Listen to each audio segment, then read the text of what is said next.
People know that things could be better. Let's start with that very simple fact. Things could be better. We all know that. Then some people come up with very big ideas of how they could be better. Big plans for total reorganization.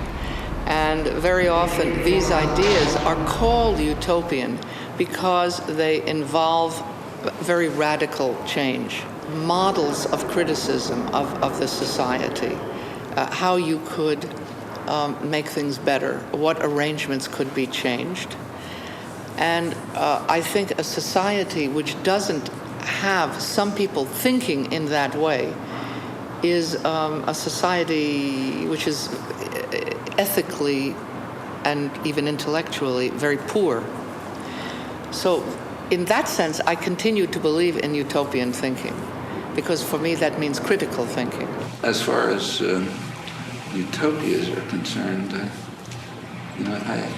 I don't think we understand enough about human affairs to plan the future in any precise detail. I mean, you can have guiding visions and ideas about directions in which society ought to evolve, but it has to be approached in an experimental spirit.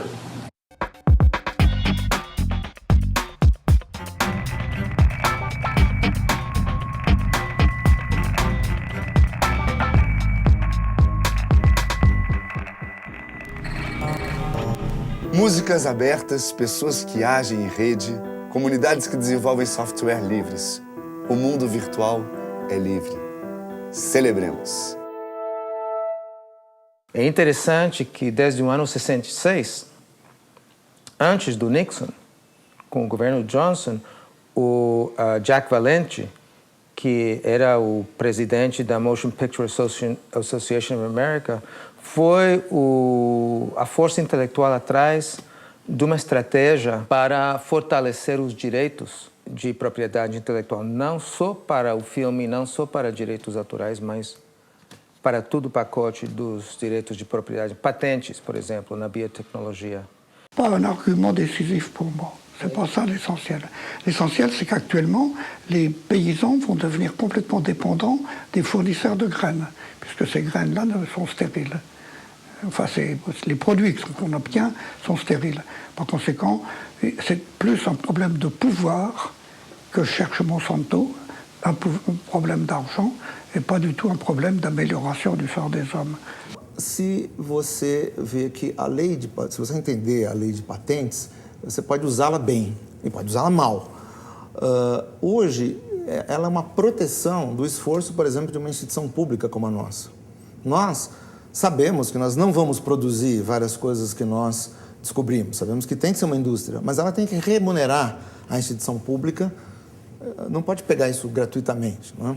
Você protege o teu conhecimento, mas a lei de patentes boa, ela tem salvaguardas. Tudo aquilo que leva à oligopolização, a preços exagerados, pode ser revertido. Isso é um benefício que vale a pena ser dado quando você mede e vê que ele promove a inovação.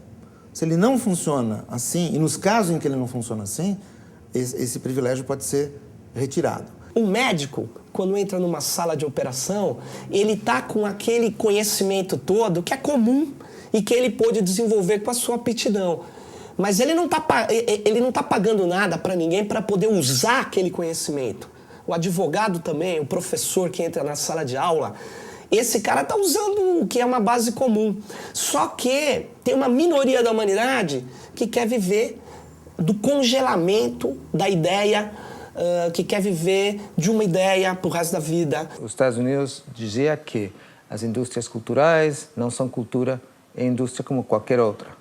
E a França dizia, não, a cultura tem um lugar diferente. Essa é a grande briga que ainda existe. E acho que o futuro da cultura tem muito a ver com isso, porque cada vez mais a distribuição da cultura se faz por meios eletrônicos. E a convergência da telefonia, da internet e da televisão. Essas são as áreas que as empresas, os consórcios globais estão controlando cada vez mais, apoiados pela estrutura jurídica da OMC e da OMP, Organização Mundial de Propriedade Intelectual. Admirável Mundo Novo. Em 1984, os computadores na internet eram 1.000. Em 1992, 1 milhão. Em 2008, 1 bilhão. Há mais de 200 milhões de pessoas registradas no MySpace. Se o MySpace fosse um país, seria o 5º maior do mundo. A cada 5 minutos, 67 bebês nascem nos Estados Unidos, 274 bebês na China, 395 bebês na Índia. E nos mesmos 5 minutos, 694 mil músicas são baixadas ilegalmente pela internet. Todos nós fomos educados musicalmente, por exemplo, gravando fitas cassete dos discos de vinil, pegando o disco de vinil emprestado do seu amigo, mas isso nunca foi uma preocupação. Quando você passa a ter a possibilidade de compartilhamento de arquivos pela internet, você gera aí tanto uma demanda de consumo, então as pessoas passam a ter uma expectativa de ter todas as músicas do mundo no seu computador, que não era uma expectativa que você tinha há 10 anos atrás, e por outro lado você passa a ter uma preocupação de repressão que também não existia antes. Quando vem a internet, ela coloca em xeque exatamente essa propriedade do jeito que o capitalismo a estruturou. Por que ela coloca em xeque? Porque na rede você tem a linguagem digital. O digital é uma metalinguagem impressionante. Tudo foi traduzido em 0 e 1. Então o vinil tá com a música presa, você transformou em digital, você libertou aquilo que é a criação do seu suporte. Então o texto está libertado do papel, o filme da película, a música do vinil. Todo mundo cria hoje, todo mundo é muito criativo e os meios foram muito democratizados. Então é preciso que se atente para isso também. Por um lado, a gente tem uma lei que só faz crescer, reconhecendo novos direitos autorais, direito do intérprete, produtor de fonograma, novas categorias, ou seja, um direito que vai se maximizando, mas a força que vai do outro lado também vai se maximizando. As pessoas não só querem criar mais, como querem utilizar obras já existentes para criar também, ou para consumir ou para criar. A gente vive numa cultura cada vez mais autorreferencial. Hay ahora un debate sobre la canción de Happy Birthday, que hay que pagar derechos por ella, pero si es parte de un ritual universal ya. O sea, ya yo no puedo que alguien silbe en una película un Happy Birthday y yo voy a tener que pagar derechos. O sea, se volvieron locos. Tem que haver toda uma nova compreensão que passa pelos tribunais, passa pela sociedade e, sem dúvida nenhuma, também por novos modelos de negócio, por uma indústria que, ao invés de tentar ser apenas reativa, no pior sentido da expressão, no sentido de buscar tutela policial, judiciária, para tentar manter um mundo que já não é mais bem assim, também seja reativa no sentido construtivo de responder com novos modelos. A Walt Disney é um exemplo super interessante, porque o Walt Disney explodiu no mundo retrabalhando as ideias dos irmãos Grimm. E aí o que acontece com o Walt Disney? Depois que se monta o império, a Walt Disney processa a escolinha nos Estados Unidos que pinta o Pato Donald na parede.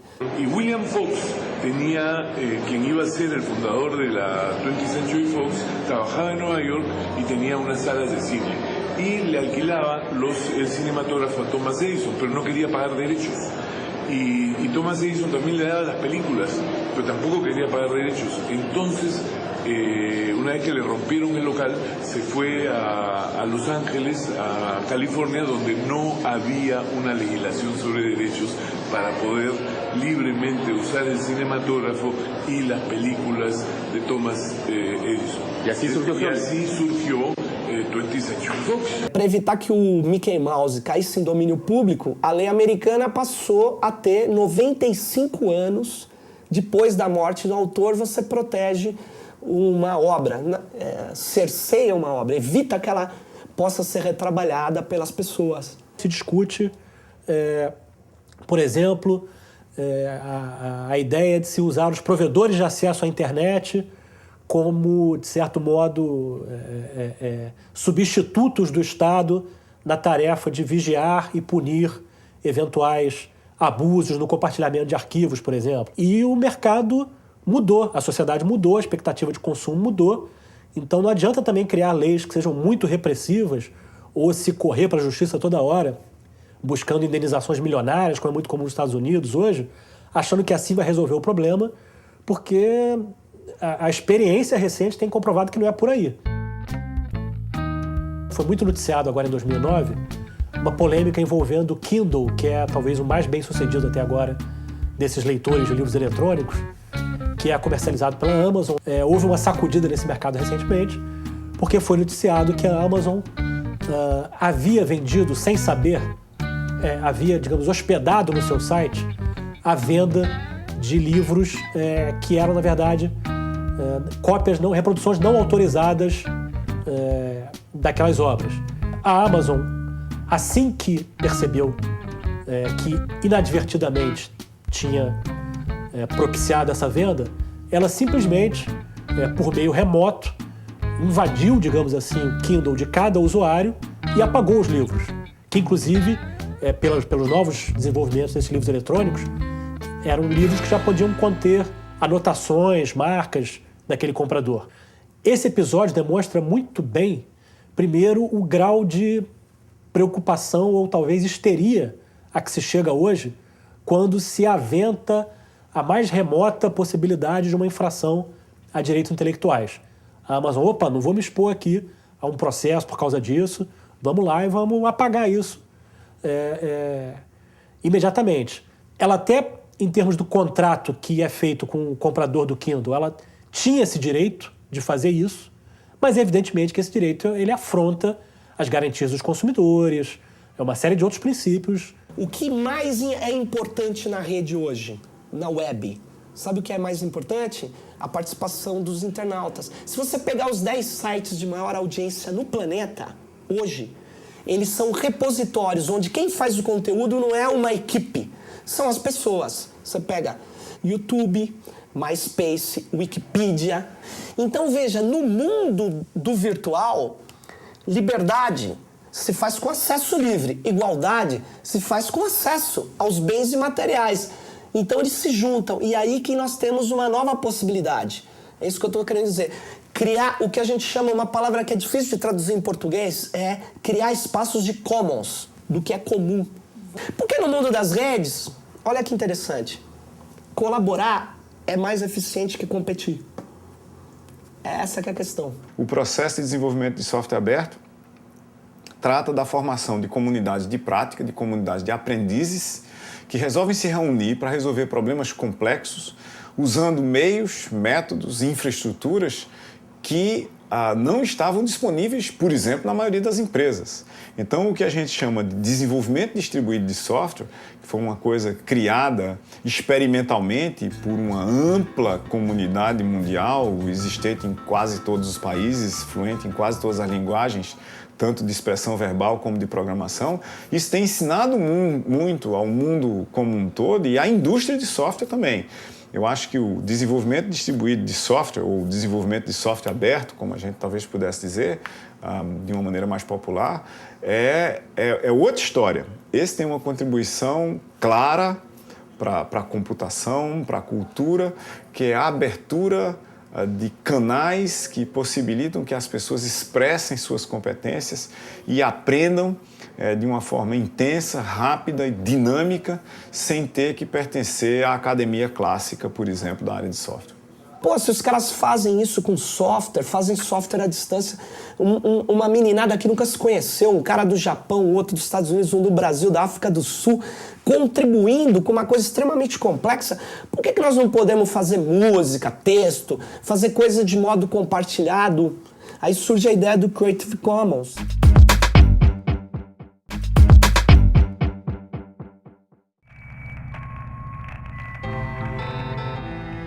C'est le thème de mon dernier bouquin, non plus la fin de l'histoire, comme le dit Fukuyama, mais la fin de l'économie.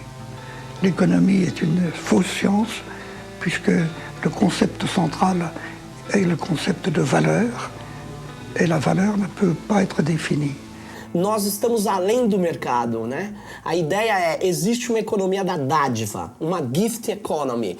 E essa E a dádiva é um elemento que está em toda a sociedade. Numa sociedade onde o conhecimento é cada vez mais vital, onde o processo de mexer com informação é elemento de grande riqueza, nós estamos construindo coisas que são de grande riqueza sem valor de troca. Exemplo, quanto que vale a Wikipedia? Quanto que vale? Você pode chamar um consultor, ele vai te dizer quanto que vale, mas a Wikipedia não é vendida. Quanto que vale um projeto de compartilhamento de livros, de escrita que a gente está colocando na rede? Quanto que vale os softwares que a gente está disponibilizando? Tudo isso é geração de riqueza sem geração de valor de troca. O livro está registrado por el esquema de copyleft, lo que quiere decir que pueden copiarlo y distribuirlo. Pero lo que dice la gente, pues ese señor está loco, no gana plata nada con esto y no va a ganar plata con sus películas. Pero yo he escrito esto para difundir una idea y el libro está en las librerías. El que quiere comprarlo lo puede comprar en una librería. Y si alguien lo copia en la calle, lo comprarán algunos, pero son mercados diferentes, no compiten. 31 bilhões de itens são procurados no Google por mês. A quem essas perguntas eram dirigidas antes do Google existir? Qualquer um monta o seu blog e coloca no ar. Mas quem é que vê os blogs de todo mundo? Se você entrar na maioria absoluta dos blogs, você vai ver que nenhum tem mais do que um comentário para cada post. Só os grandes nomes ou as grandes empresas é que têm acessos em grande número. Então, embora seja possível colocar as ideias no ar, isso não garante que as ideias vão ser debatidas e discutidas na mesma proporção dos que têm mais recursos, dos que têm mais dinheiro, dos que têm mais posição, mais status e assim por diante. Então, na medida que esse instrumento começa a se tornar amplamente disponível, a gente tem um novo tipo de caneta com o qual a gente começa a escrever o mundo. Cada um, tanto quanto essa caneta, passa a ter, com a internet, uma caneta com a qual ele pode escrever e estender o seu próprio mundo numa escala que eu acho que nunca antes foi pensada. Essa nova mídia é um instrumento de libertação, é um instrumento de empoderamento de pessoas, de populações, de grupos étnicos, de grupos religiosos, de grupos políticos. E em muito canto, em muito lugar, não interessa que a democracia seja verdadeiramente democrática. Eu não acho que a internet vai democratizar o mundo. Eu acho que a internet é um instrumento excepcionalmente útil, que pode ajudar muito as pessoas, já está ajudando, vai ajudar muitas pessoas, mas eu não acho que ela é o ponto, a pedra de toque da democracia social universal. O mundo da solidariedade foi reciclado, não morreu. Mudou de objetos e formas de combate, está mais vivo do que nunca. Mon objectif, c'est que partout où quelqu'un est malade, il a droit aux soins, quel que soit son statut. Admirável mundo novo. As novas utopias enfrentam o velho mundo e pedem passagem. Et par conséquent, voilà un beau projet, c'est de faire profiter tous les hommes, sans aucune exception, des progrès de la médecine. De raisonner comme si tout médecin était un médecin sans frontières et un malade sans frontières. Et par conséquent, mettre en place, ce qui serait raisonnable, un système sanitaire, non pas nationalisé comme il l'est en France, mais planétarisé. Il faut planétariser le système sanitaire, faire que les médicaments soient offerts à toutes les populations du monde, grâce aux efforts de tous ceux qui auront travaillé pour les produire, pour les inventer, mais sans que la notion de compétition intervienne.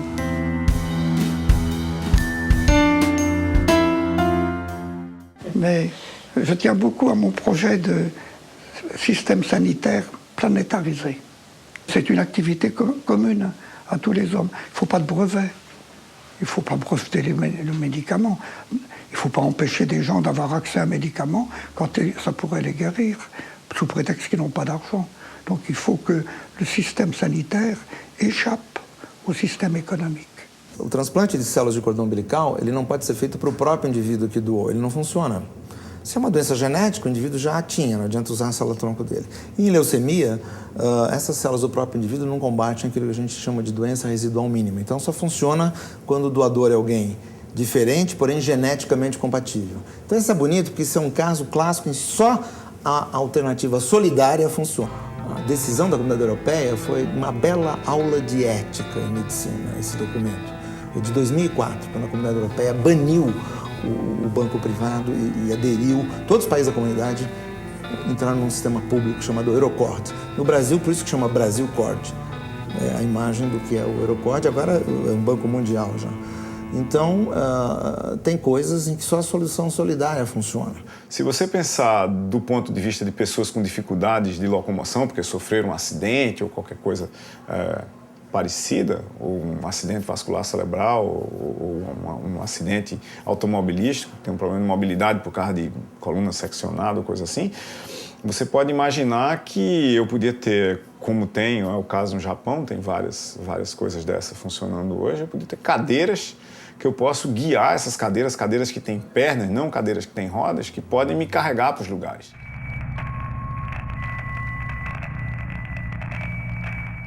No Brasil também tem pesquisa e tecnologia de primeiro mundo. Esta cadeira de rodas que amplia os espaços dos cadeirantes foi criada, desenvolvida e construída na rede Sara de hospitais.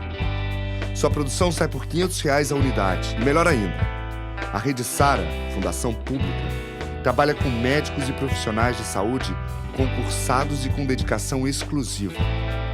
Equipamentos de ponta são utilizados na pesquisa e tratamento. E seu maior patrimônio são os profissionais que aqui trabalham. Os pacientes recebem tratamento totalmente gratuito, sem nenhum tipo de discriminação. Ricos e pobres são bem-vindos. Aqui não se confunde saúde com comércio, cidadão com consumidor. A medicina está inserida dentro desses contextos de empobrecimento cultural, de empobrecimento ideológico, né?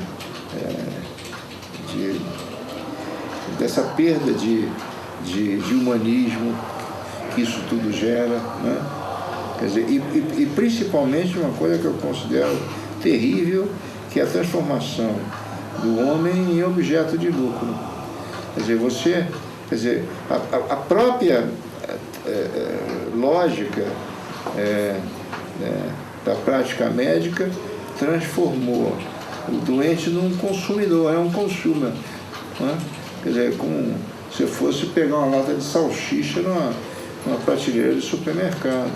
Então, essas coisas todas sutis, né, foram se enraizando na cultura e levaram, eu acho que a um desencanto muito grande, né?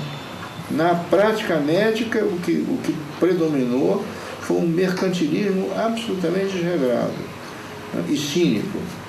Não tem remédio que cure um mundo que faz da saúde comércio e do saber produto de venda. Não tem receita que dure. Tout est marchandise. Donc je voudrais que, en particulier, la santé ne soit plus une marchandise. Sinon, on aboutit à la barbarie, comme ce qui arrive quand il y a des enfants brésiliens à qui on enlève un œil pour aller le transplanter dans une clinique des États-Unis. Quelle horreur! C'est ça la barbarie. Então aí você tem muita coisa para discutir. Você tem medicamentos que prorrogam a vida de um cara de câncer de pulmão por mais 40 dias, está provado. Será que vale a pena gastar $100 mil para mais 40 dias? Será que isso é uma pressão que vem de quem faz esse medicamento? Então isso é uma grande discussão em oncologia hoje em dia, desses negócios de última linha. Quer dizer, eles custam uma fortuna e eles aumentam a sobrevida muito pouco. Não é melhor investir tudo isso em prevenção? L'essentiel, ça serait de construire une humanité, une société dans laquelle il n'y aurait plus d'esprit de compétition. À quoi ça me sert d'être plus fort que vous? Ça ne sert à rien.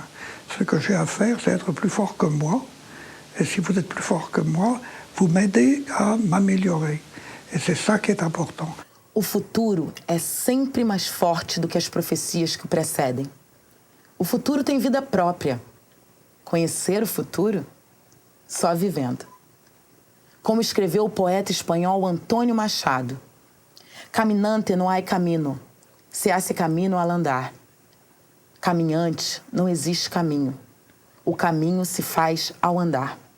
Olhar a cidade, olhar a lua, ver as pessoas, a natureza. Descobrir a beleza onde muitas vezes passamos e olhamos com tédio ou indiferença. Transformar a paisagem em poesia. No mundo técnico do cyberespaço, descobrir o belo nas coisas simples da vida também pode ser, se não uma nova utopia, uma utopia sempre renovada. A dança me acalanta e o gesto me enternece. Sempre quis fazer teatro, ser atriz. Ser atriz. Conversar com o mundo, contar histórias, romper fronteiras e barreiras com arte. Olha eu aqui, a utopia existe.